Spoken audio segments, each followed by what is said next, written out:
বাহারের শরীয়ত কিনে নিয়ে এসে আপনার মসজিদের তাকেই ধরা থাকে, ঝুল পড়ে যায়, ঝুল ঝাড়াটার সময় পাওয়া যায় না।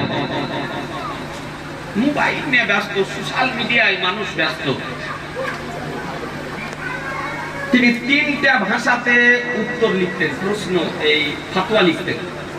কটা ভাষায় বললাম? 3টি ভাষাতে।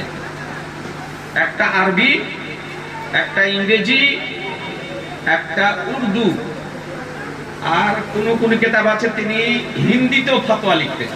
তাহলে 4টি হয়, একটা আরবি, একটা ইংরেজি, একটা উর্দু আর একটা হিন্দি।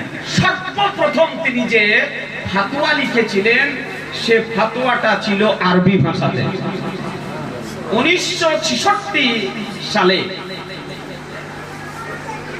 মিশর আজহার কায়রো ইউনিভার্সিটি থেকে আসার পর বেরেলি শরীফের দারুল ইফতা মানজারে ইসলামে ফতোয়া এসেছিল মদিনাতুল মুনাওয়ারা হতে, মদিনা শরীফ হতে, আরবি ভাষাতে।